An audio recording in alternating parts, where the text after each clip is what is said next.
दोस्तों 2021 में एक नए बैंक की स्थापना की जानी है। यहाँ पर इसका नाम रहेगा बैड बैंक। यहाँ पर बैड बैंक किस तरीके से काम करेगा और क्या इस बैड बैंक की रणनीतियां रहेंगी और 2021 में गवर्नमेंट द्वारा ये बैड बैंक आखिर बनाया ही क्यों जा रहा है, पूरी डिटेल्स को आज की इस वीडियो में मैं कवर करने वाला हूँ।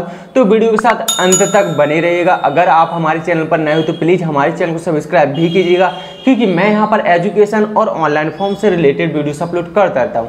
तो चलिए दोस्तों, मैं आप सभी का दोस्त रानू स्वागत करता हूँ आपके और हमारे इस यूट्यूब चैनल स्मार्ट टेक में। तो दोस्तों यहाँ पर हम बात कर रहे थे बैड बैंक के बारे में। दोस्तों जैसा इसका नाम है बैड बैंक, बैडमैन की तरह ही ये जो बैंक रहेगा बैड काम यानी कि बुरे काम करेगा, लेकिन इसका बेनिफिट हमारी गवर्नमेंट और हमारे देश की इकोनॉमी में एक बड़ा बदलाव ला सकता है। इसीलिए इस बैंक की स्थापना की जा रही है। देखिए, जो नॉर्मल बैंक होते हैं उससे बिल्कुल ही डिफरेंट रहेगा बैड बैंक।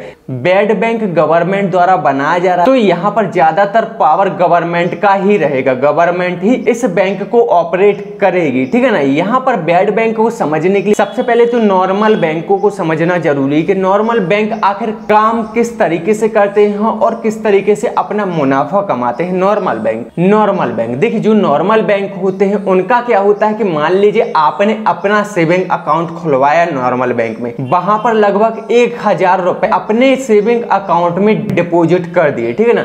तो यहाँ पर जो नॉर्मल बैंक होगा वो आपको 0.25% का यहाँ पर सालाना ब्याज देगा। तो यहाँ पर आम ग्राहकों को दो सुविधाएं मिलती। पहला तो उनका जो पैसा होता वो पैसा सेफ रखा रहता है नॉर्मल बैंकों में, जैसे कि SBI, HDFC, ICICI bank, union bank. तो यहाँ पर पहला फायदा तो जैसे कि मैंने आपको बताया कि यहाँ पर आपका पैसा सेफ रखा रहता है। दूसरा फायदा एक कि आपको एक नाम मात्र का ब्याज मिलता है, लेकिन कुछ ना कुछ तो मिलता है। मान लीजिए आपने 1000 रुपए डाले तो साल भर बाद उसके आपको 1005 रुपए मिल जाएंगे ब्याज के रूप में। तो यहाँ पर उपभोक्ता को ये फायदा होता है। लेकिन यहाँ पर बैंकों को क्या फायदा होता है, तो यहाँ पर इस चीज को भी समझना जरूरी है। देखिए, मान लीजिए आपने 1000 रुपए डिपॉजिट किए अपने अकाउंट में, तो अब बैंक क्या करेगा कि उन 1000 रुपए को किसी ऐसे बंदे को दे देगा जिसको लोन के रूप में जरूरत होगी पैसे की, और वो उसी बंदे से 1000 की अवज में 10% ब्याज लगाकर, मतलब कि 100 रुपए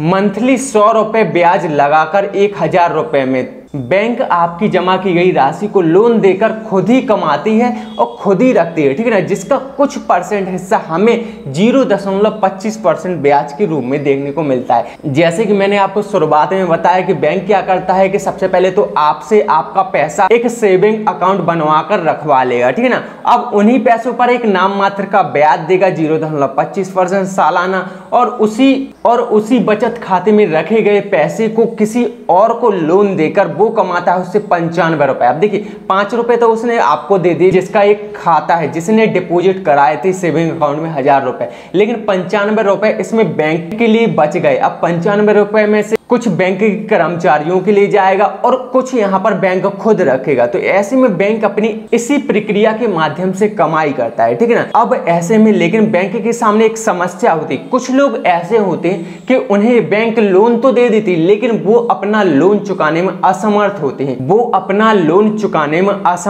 हैं। अब यहाँ पर देखिए, जैसे कि मान लीजिए आपने किसी बैंक से 1 लाख रुपए के रूप में लोन लिया, ठीक है ना। तो यहाँ पर बैंक क्या करेगा, 10% ब्याज तो आपसे लेगा ही, लेकिन यहाँ पर बैंक से लोन लेना इतना आसान नहीं होता। अगर आप बैंक से लोन लेना चाहते हो तो यहाँ पर आपको ब्याज तो देना ही होगा, लेकिन यहाँ पर एक चीज गारंटी की भी रहेगी। कि क्या गारंटी है कि आप बैंक का लोन चुका ही दोगे। तो यहाँ पर इसी को ध्यान में रखते हुए बैंक क्या करता है कि जिसको भी लोन दे रहा है उससे गारंटी के तौर पर 1 लाख रुपए से अधिक की गारंटी रखवा लेगी। मान लीजिए मैं जाता हूं बैंक में लोन लेने 1 लाख रुपए का, तो यहाँ पर मुझसे पहले तो बैंक पूछेगी क्या गारंटी है कि आप बैंक का लोन चुका दोगे। मैं बैंक में जाऊंगा और बैंक के मैनेजर को समझाऊंगा कि देखिए, मेरे पास इतनी प्रॉपर्टी है, अगर मैं लोन नहीं चुका पाता हूं तो आप मेरी प्रॉपर्टी जब्त कर सकते हो। तो ऐसे में बैंक को भी संतुष्टि मिल जाती है कि ठीक है भाई, अगर आप लोन नहीं चुकाते हो तो यहाँ पर जो आपकी प्राइवेट संपत्ति है उसको हम ले सकते हैं। तो यहाँ पर बहुत बार क्या होता है कि ऐसे भी लोग होते हैं जो कि बैंक से लोन लेने तो जाते हैं और गारंटी भी रख देते हैं। मान लीजिए मैं 10,000 का लोन लेने जाता हूं और यहाँ पर बैंक को गारंटी देता हूं कि 1 लाख का मोबाइल है, अगर मैं लोन नहीं चुका पाता हूं तो आप इसे 1 लाख के मोबाइल को रख लीजिएगा, ठीक है ना। तो यहाँ पर बैंक क्या करेगा कि अगर आप लोन नहीं चुकाते तो आपके बैंक को जब्त कर लेगा।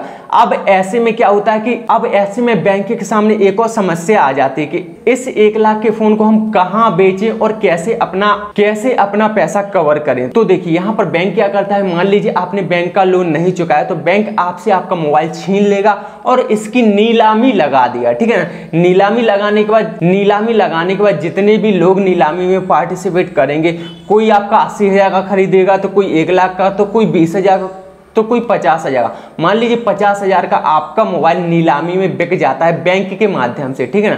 तो यहाँ पर बैंक क्या करेगा, ब्याज सहित 10% ब्याज सहित जितना भी बैंक का लोन का पैसा बैठ रहा होगा वो पूरा पैसा रख लेगा, और जितना भी बाकी का पैसा बचेगा, मान लीजिए 20,000 रुपए, मान लीजिए 20,000 रुपए बैंक का टोटल बैठ रहा है ब्याज समेत, तो 20,000 रुपए बैंक रख लेगा, और 50,000 की आपकी नीलामी हुई थी तो यहाँ पर 30,000 रुपए उसी कस्टमर को वापस कर दिए जाएंगे जिसने लोन लिया था, ठीक है ना।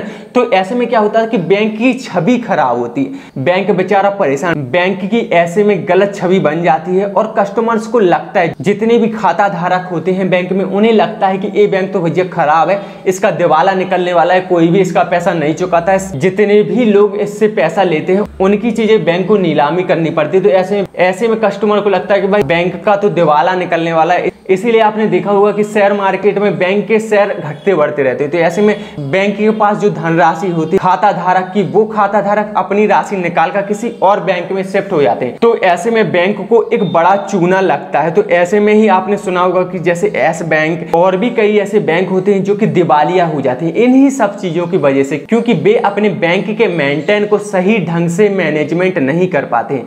अब ऐसे में जो बैड बैंक रहेगा वो इन सब चीजों से छुटकारा देगा नॉर्मल बैंक को। देखिए यहां पर क्या होगा कि NARCL और IDRCL, ये दो कंपनियां ऐसी हैं जो कि गवर्नमेंट द्वारा बनाई गई। यहां पर पहली कंपनी है आपकी NARCL, इसका फुल फॉर्म है national asset reconstruction company limited, यानी कि NARCL। ये जो कंपनी रहेगी बैंक से कहेगी कि आपने जितने भी लोगों को लोन दे रखा है उस लोन की अवधि में जो आपने गारंटी रखी है वो गारंटी आप मुझे बेच दीजिए, ठीक है ना।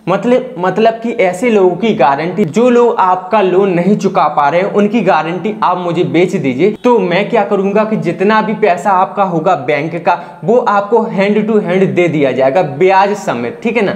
बैड बैंक की एक जो शाखा है ना NARCL, इसी के माध्यम से बैंक को लोन की राशि दे दी जाएगी, ठीक है ना। जो कस्टमर की लोन की राशि है वो बैड बैंक देगा नॉर्मल बैंक को, ठीक है ना।